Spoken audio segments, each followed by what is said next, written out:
Pour la République démocratique du Congo, le corridor de Lobito représente une opportunité stratégique pour valoriser nos ressources naturelles, en particulier le cuivre et le cobalt, qui constituent 70% de la demande mondiale dans le cadre de la transition énergétique.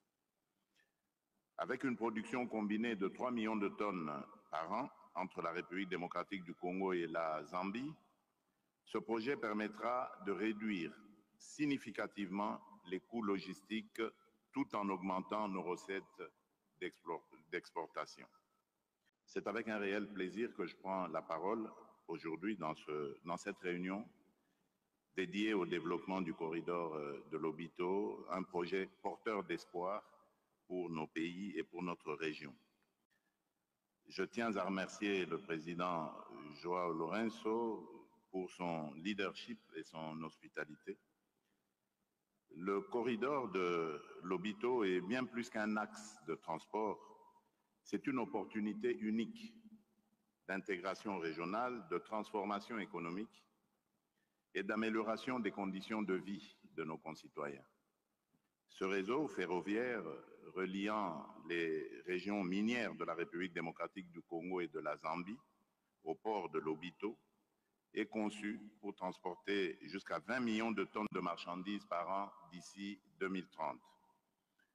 Le corridor de Lobito n'est pas seulement un projet d'infrastructure, c'est aussi un trait d'union entre nos trois pays, la République démocratique du Congo, la Zambie et l'Angola.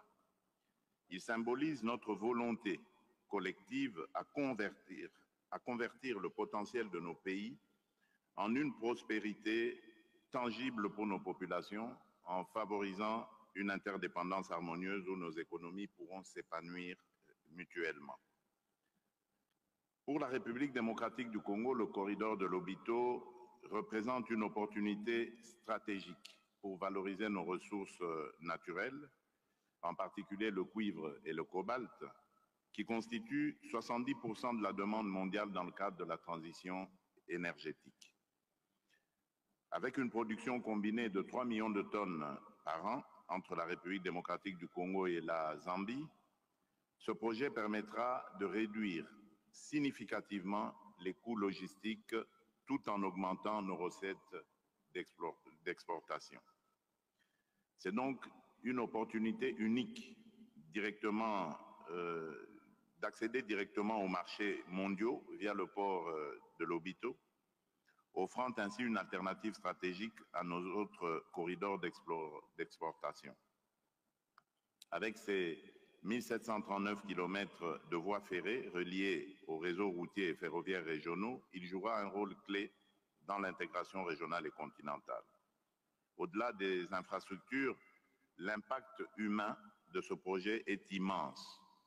Ce corridor catalysera la création de plus de 30 000 emplois directs et indirects, réduisant la pauvreté et favorisant le commerce intra-africain en ligne avec l'agenda 2063 de l'Union africaine.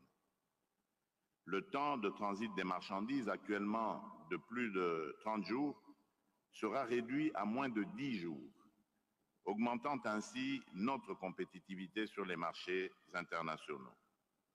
Ce projet n'est pas seulement une voie logistique, mais un moteur de transformation économique et sociale pour des millions de nos concitoyens. Et la République démocratique du Congo est pleinement engagée dans ce projet. À cet effet, des actions concrètes ont été entreprises pour moderniser nos infrastructures ferroviaires, portuaires et routières.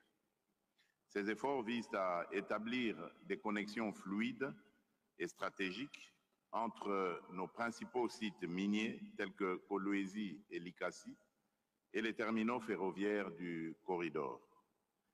Parallèlement, nous avons placé la transformation locale de nos ressources naturelles au cœur de notre stratégie économique. Il est impératif que les richesses de notre sol contribuent directement au bien-être de nos populations. Cela passe par le développement de chaînes de valeur industrielles locales, ajoutant une valeur significative avant toute exportation. Dans cette dynamique, le projet INGA 3 ainsi que d'autres initiatives en énergie renouvelable sont essentielles pour fournir une alimentation énergétique fiable, durable et adaptée aux exigences de notre industrie en pleine expansion. Ces efforts contribueront à rendre nos investissements plus compétitifs tout en respectant nos engagements environnementaux. Par ailleurs, nous continuons à renforcer le cadre institutionnel et juridique pour encourager les investissements privés et garantir une gestion transparente et responsable de nos ressources. La transparence et la bonne gouvernance restent des priorités absolues pour instaurer un climat de confiance et favoriser des partenariats gagnant-gagnant. Toutefois, pour libérer pleinement le potentiel du corridor de Lobito, la paix et la sécurité dans toute la région restent primordiales. Nous saluons le rôle déterminant de l'Angola dans le processus de Luanda et réaffirmons notre engagement à travailler au retour définitif de la paix à l'est de notre pays. La sécurité constitue en effet la pierre angulaire de tout développement durable. Distingués invités, mesdames et messieurs, je tiens à exprimer ma profonde gratitude envers nos partenaires internationaux, notamment les États-Unis d'Amérique, pour leur appui technique et financier à travers des initiatives stratégiques telles que Power Africa et le partenariat pour les infrastructures globales PGI. Ce soutien témoigne de l'importance géostratégique du corridor de Lobito dans les chaînes d'approvisionnement mondiales et son potentiel en tant que catalyseur de développement.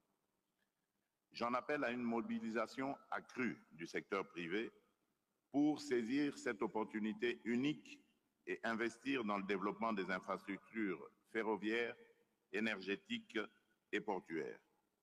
De tels investissements sont essentiels pour garantir la pérennité et maximiser l'impact de ce projet transformateur.